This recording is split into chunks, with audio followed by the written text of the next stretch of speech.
하나님의 사랑과 은총이 넘치시기를 축원합니다. 오늘 5월 3일 화요일 날 아침입니다.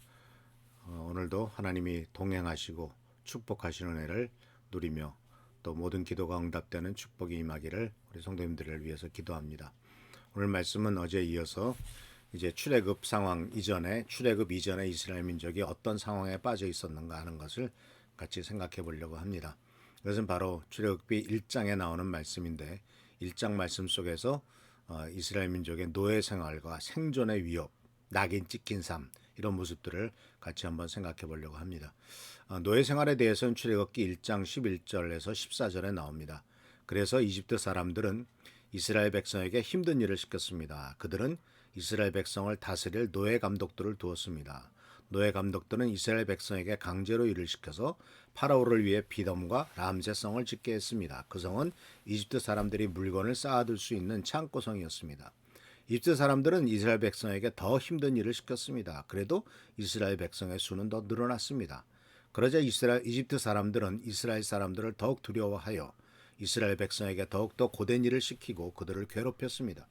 이집트 사람들이 이스라엘 백성에게 힘든 노동, 곧 흙이 기우기와 벽돌 굽기와 힘겨운 바디를 시켰기 때문에 이스라엘 백성들의 일은 더욱 힘들게 되었습니다. 자, 이스라엘 민족은 노예가 되었어요. 노예는 우리가 알다시피 자유가 없는 사람이죠. 그리고 그 노예는 자기의 일을 위해서 살지 않죠. 주인이 시키는 대로 하고 심지어 거기서 태어난 아이는 자기 것도 자기 자식이 아니라 노예의 주인의 재산이 되기도 합니다. 근데 이러한 일들을 이스라엘 민족은 430년 동안 이제 요셉 이후 요셉이 죽고 난 다음에 왕조가 받고 난 다음에 오랜 기간 동안 노예 생활을 하는 강제 노동에 휩싸이게 된 것을 발견할 수가 있습니다. 그리고 그 강제 노동은 결국 자기를 위한 일도 아니고 남의 나라 일을 위한 일이고 그리고 또한 갖가지 월급을 받고 하는 일도 아니라 정말 노예로서 살아가는 모습을 발견하게 됩니다. 근데 그뿐이 아니죠. 노예 생활을 한 것이 뿐만 아니라 두 번째로 나타났던 것이 생존의 위협이었습니다. 이스라엘 민족이 점점점 늘어난 것을 보니까 이스라엘 민족의 숫자가 늘어난 것이 바로 이집트 사람들에게는 굉장한 위협으로 느꼈습니다. 왜냐하면요, 인구가 늘어난다는 것은 힘이 생긴다는 것 아닙니까? 그래서 남자만 60만 명 출애굽할 때 남자 60만 명 아기와 아이들 또 이런 모두 여자들 합치면은 아마 200만 명이 뭐니라 훨씬 더 많은 사람들의 숫자가 이렇게 출애굽을 했을 것이었습니다. 그러니까 그 많은 숫자가 그 땅에 살고 있다고 생각해 보십시오. 우리나라에도 벌써 외국인들이 거의 100만 명 가까이 100만 넘게 살고 있다지 않습니까?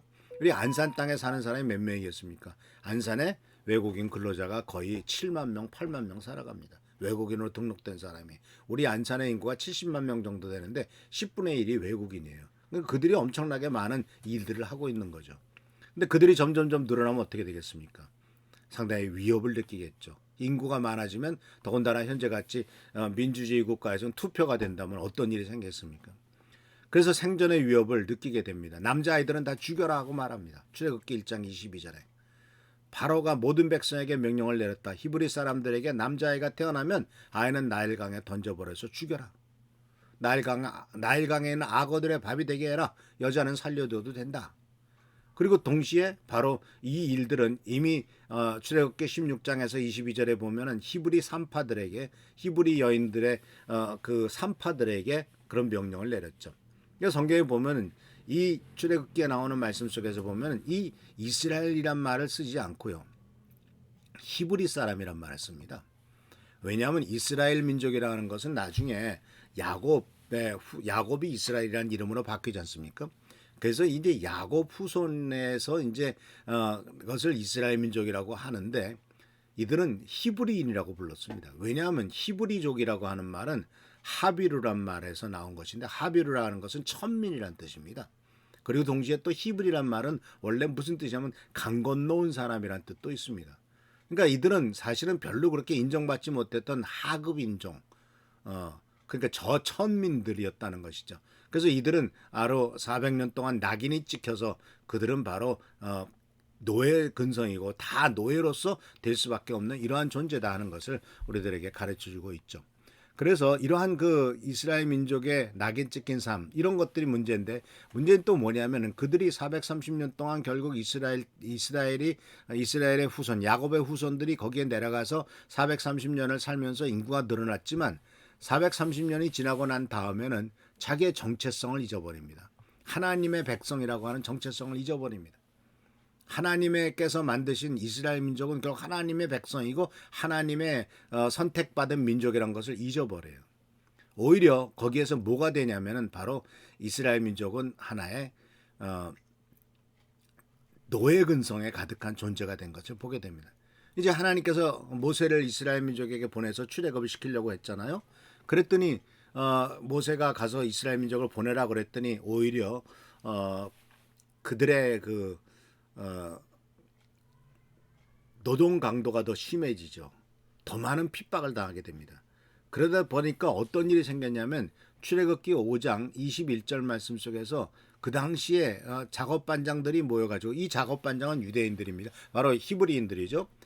같은 이스라엘 족속들입니다. 근데 그들이 모여서 모세와 아론에게 이렇게 말했다고 합니다. 여호와께서 당신들을 내려다 보시고 심판하기를 바라오. 당신들 때문에 우리가 파라오와 그 신하들에게 미움을 받고 있어. 당신들은 파라오와 그의 신하들이 우리를 죽이도록 그들의 손에 칼을 쥐어준 거나 다름이 없어. 해방하러 온 사람들에게 해방하기 위해서 바로에게 가서 내 백성을 보내라 그랬더니 너희들이 일하기 싫어서 놀려고 그러는구나 하면서 더 힘든 일을 시키니까 그들에게 있어서는 바로 그 힘든 일 때문에 오히려 모세와 아론에게 못마땅했죠. 그들이 못마땅했습니다. 그래서 한 말이 바로 뭐예요? 하나님이 당신을 심판해라. 하나님이 보내셨는데 이들은 현재 지금 현 상황 속에서 평안과 축복만을 추구하고 있더라 그러니. 하나님이 원하시는 것은 노예 상황에서 벗어나서 하나님의 백성으로서 예배드리는 삶을 살기 원하는데 이들이 원하는 것은 아니요. 그냥 여기서 그냥 쉬운 일만 살다가 하고 죽을 테니까 그러니까 중노동의 그 강도만을 좀 낮춰지고 그냥 노예도 괜찮소. 그냥 살겠소라고 하는 것이죠. 우리는 이러한 모습 속에서 얼마나 이 세상의 삶에 찌들면 이 세상의 삶에 그냥 몰입하게 되면은 어떤 상황이 벌어지는가 하는 것을 잘 발견할 수가 있어요. 생존의 위협이 생기거나 또는 낙인이 찍혔고 노예 근성으로 살아가다 할지라도 중노동과 해고의 위협을 끊임없이 받고 있다 할지라도 그냥 그 자리에서라도 그냥 그거라도 쫓겨날까 봐 두려워하는 하나님은 그것에서 벗어나서 더 큰 축복의 길, 더 은혜의 자리, 더 하나님이 원하시는 축복의 자리, 더 성공의 자리로 나가기를 원하시는데 그 알량한 그 조그만 것에서 그거라도 빼앗길까 봐 두려워서 벌벌 떨고 있는 삶. 이것이 바로 우리들의 삶이 아닌가 하는 것을 우리들에게 가르쳐주고 있는 거죠. 이 미국이라고 하는 나라는 쉽게 해고하잖아요. 차별도 인종적 차별도 굉장히 강하죠. 국가의 폭력도 있습니다. 그런데 그런 미국 사회를 우리가 최고의 사회라고 생각하고 미국이 최고라고 생각하는 어리석은 사람들이 얼마나 많습니까?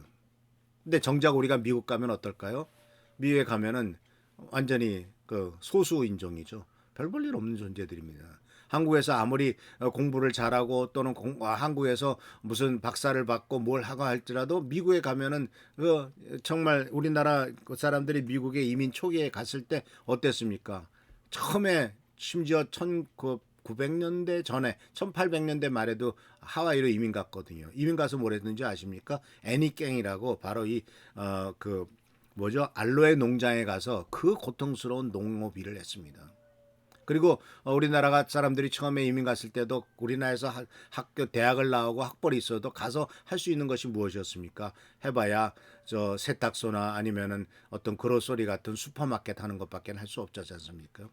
똑같아요. 우리나라에 와 있는 많은 외국인 근로자들이 자기 나라에선 박사도 되고 의사도 되고 했지만 한국에 와가지고는 허드렛 일을 할 수밖에 없는 상황하고 똑같다 그런 얘기죠. 이게 이스라엘 민족이 당한 상황이에요. 근데 우리는 뭘 생각해야 됩니까? 우리는 하나님의 백성이에요. 하나님의 자녀예요. 근데 우리가 이 세상에 살고 있기 때문에 이 세상에서 정말 노예 생활을 하고 낙인 찍힌 삶을 살고 있다고 하더라도 그것을 그 가운데서라도 어떻게 좀 어떻게 살아남아야 돼 이렇게 살아가고 생각하고 살아가야 되겠습니까? 아니면 하나님께서 주신 이 세상에서의 그 모든 압박과 스트레스를 벗어나 가지고 하나님이 주신 축복과 은혜로서 하나님의 백성으로서 당당하게 사는 삶을 살아야 되겠습니까? 이스라엘 민족은 현 상황 속에서 평안과 축복을 추구하고 노예 생활에 대해서 벗어날 생각보다도 지금 현재 나에게 다가오는 스트레스와 압박에서 벗어나는 것만을 최고로 생각했던 것이 이스라엘 민족의 상황이었다라는 사실입니다. 그래서 사실 우리들은 이 출애굽 상황 속에서 이스라엘 민족이 얼마나 믿음이 없이 또한 얼마나 그 정말 자기 자신만을 생각하냐는 것을 생각해 보면서 그러나 하나님께서는 그런 과정 속에서도 이스라엘 민족을 출애굽시켰다는 사실을 생각하시면서 우리가 어떻게 믿음으로 반응할까 하는 것을 생각하고 현 세태에 순응하며 그 가운데서 그냥 성공하려고 하는 어리석은 삶이 아니라 하나님의 도우심과 축복으로 이 세태를 뛰어넘는 성공적인 삶을 살기를 바라면서 하나님의 말씀을 드립니다. 기도합니다. 오늘도 함께 하시는 은혜를 감사드립니다. 우리들은 참으로 연약하고 부족합니다. 하나님은 우리들이 이 세상에서 몰입되어서 살고 이 세상에서 성공하기를 추구하는 것보다 하나님의 자녀로서의 삶을 당당한 삶을 살고 축복된 삶을 살기 원하시는 것을 배웁니다. 간절히 간구하고 나옵기는 우리들의 삶 속에 진정한 회복과 은혜의 온천이 넘쳐나도록 도와주시고 그리하여 승리의 삶, 복된 삶을 경험할 수 있도록 인도하여 주시옵소서.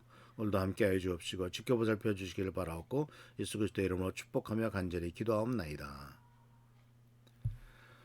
성도 여러분, 교회를 위해서 나라 민족에서 계속 기도해 주시길 바랍니다. 또 우리 한은조 선생님과 최승규 장로님을 위해서 기도해 주시고 또 경제적으로 어려운 분들을 위해서 기도해 주시기 바랍니다. 지난 주일날 많이 모여서 예배드린 것 감사드리고 계속해서 이제 교회 나와서 예배를 드림으로써 사랑과 축복이 넘치시기를 바랍니다. 할렐루야, 축복합니다.